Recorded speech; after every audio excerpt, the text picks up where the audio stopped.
أهلا بيكم. النهاردة إحنا هنبص على شوية مصطلحات إنجليزية أساسية بنسمعها كتير قوي في شغلنا، خصوصا يعني اللي ليها علاقة بالفلوس والبزنس. الهدف كده ناخد فكرة سريعة وسهلة عن أهم الكلمات دي من درسنا النهاردة. أهلا بيك. وهو ده المهم فعلا. يعني لما نعرف المصطلحات دي بنقدر نفهم أي كلام عن الفلوس أو أي تقرير مالي بنشوفه في الشغل. الموضوع مش مجرد ترجمة حرفية وخلاص، لأ، دي مفاهيم بتوضح الصورة كلها. تمام. طيب خلينا نبدأ بأول واحدة، ودي يمكن أشهرهم: revenue. الكلمة دي فعلا في كل حتة. revenue. بص، دي ببساطة شديدة كل الفلوس اللي بتدخل الشركة، بس من شغلها الأساسي، يعني من بيعها للمنتجات أو الخدمات بتاعتها. والنقطة المهمة هنا إن ده بيكون قبل ما نخصم أي مصاريف خالص. ده الرقم الإجمالي، يعني حجم الشغل نفسه. فهمتك، والمثال اللي كان في درسنا النهاردة بيوضحها قوي. Our revenue increased by 20% last year. يعني الإيرادات بتاعتنا زادت 20% السنة اللي فاتت. ده معناه إن حجم البيع أو الدخل الأساسي بتاعنا كبر. بالظبط كده. يبقى الريفينيو هي الإيرادات. تمام. طيب، ده ياخدنا بقى للمصطلح التاني اللي دايما مرتبط بيه: profit. إيه بقى الفرق الجوهري بين الاتنين دول اللي الدرس بيركز عليه؟ مم. الفرق ده أساسي جدا. يعني لو الريفينيو ده كل اللي دخل جيب الشركة، فالبروفيت أو الربح هو اللي فضل في الآخر خالص، يعني بعد ما شلنا كل المصاريف والتكاليف من الإيرادات دي. المعادلة البسيطة: revenue ناقص expenses يساوي البروفيت. ده المكسب الصافي بقى. يعني ده اللي دخل جيبي فعلا في الآخر. مم. والمثال هنا كان بيقول: We made a $10,000 profit last month. يعني قدرنا نحقق ربح صافي $10,000 الشهر اللي فات، وده بعد ما دفعنا كل اللي علينا. مظبوط. وعادة لما حد بيقول profit كده لوحدها بيكون قصده صافي الربح ده، وده طبعا أهم رقم بيقول الشركة دي ناجحة ماليا ولا لأ. منطقي جدا. طيب، لو لا قدر الله بقى الأمور مشيت بالعكس، هنا بيجي دور كلمة تالتة: loss. أيوة بالظبط. اللوس أو الخسارة دي بقى بتحصل لما المصاريف الإكسبنسز تكون أكتر من الإيرادات الريفينيو، يعني الشركة صرفت فلوس أكتر من اللي دخلها في فترة معينة. والمثال كان واضح برضو: The company suffered a major loss last quarter. يعني الشركة للأسف كان عندها خسارة كبيرة في آخر ربع سنة. فالخسارة هي الوجه التاني للعملة، يا ربح يا خسارة. وفهم العلاقة دي بين الإيرادات والمصروفات ده أساس عشان نعرف الشركة كسبانة ولا خسرانة. تمام قوي. طيب، عشان الشركات بقى تحاول تتجنب الخسائر دي وتدير أمورها المالية صح، بتعمل حاجة اسمها budget.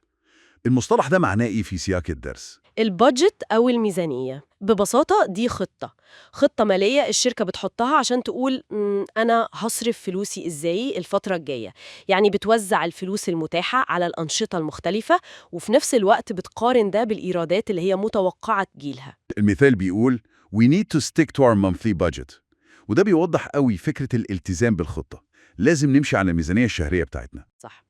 الميزانية دي أداة مهمة جدا للتحكم والتخطيط المالي. وبما إننا جبنا سيرة المصاريف كجزء أساسي من حسبة الربح والخسارة ومن الميزانية نفسها، خلينا نوضح مصطلح expense. الإكسبنسز دي بقى كل الفلوس اللي الشركة بتدفعها عشان تقدر تشتغل وتبيع منتجاتها أو تقدم خدماتها، يعني زي الإيجار، المرتبات، مصاريف الدعاية والتسويق، فواتير كهرباء ومياه، كل دي إكسبنسز. والمثال هنا كان بيقول: Rent and salaries are major expenses. يعني الإيجار والمرتبات دول من أكبر المصروفات اللي عندنا. بالظبط. وطبعا لازم نتابع المصاريف دي كويس قوي ونقارنها دايما بالإيرادات وبالميزانية اللي حطيناها عشان الدنيا ما تفلتش مننا. آخر مصطلح معانا النهاردة، ويمكن ده بيبص لقدام شوية، هو investment. ده غالبا بنسمعه لما نتكلم عن النمو والتوسع. تمام. investment أو الاستثمار ده معناه إن الشركة أو حتى شخص بيحط فلوس في مشروع معين أو بيشتري أصل معين. ليه بقى؟ بهدف إن الفلوس دي تجيب له عائد أكبر أو ربح أعلى في المستقبل. ممكن يكون استثمار في مكان جديد، في تكنولوجيا، أو حتى شراء أسهم في شركة تانية. والمثال في درسنا كان: He made a wise investment in technology. يعني هو عمل استثمار ذكي في التكنولوجيا، لأنه غالبا متوقع يجيب له عائد كويس بعدين. صح، الاستثمار ده تفكير للمستقبل، هدفه دايماً إنه يزود قيمة أصول الشركة أو يزود إيراداتها اللي جاية، وبالتالي طبعاً يزود أرباحها على المدى الطويل. حلو جدا. يبقى كده احنا لفينا على أهم المصطلحات المالية الأساسية اللي كانت في درسنا النهاردة: revenue, profit, loss, budget, expenses و investment. مجرد معرفة الكلمات دي بالإنجليزي ومعناها بالعربي دي خطوة كويسة أكيد. أكيد طبعاً، بس الأهم كمان من معرفة معنى كل كلمة لوحدها هو إننا نفهم إزاي الكلمات دي أو المفاهيم دي مرتبطة ببعضها.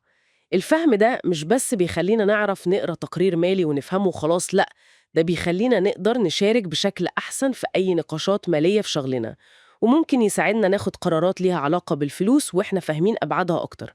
وهنا بقى ممكن نسيب اللي بيسمعنا يفكر في نقطة كده، يعني بعد ما عرفنا معنى كل مصطلح لوحده، إزاي لو فهمنا العلاقات اللي بين المصطلحات دي، يعني مثلا إن زيادة الريفينيو مش شرط معناها زيادة البروفيت لو الإكسبنسز زادت أكتر بكتير، أو إزاي الانفستمنت ممكن يأثر على الريفينيو والبروفيت قدام، إزاي الفهم ده ممكن يغير الطريقة اللي أي حد فينا بيبص بيها للأرقام والخطط المالية في شغله.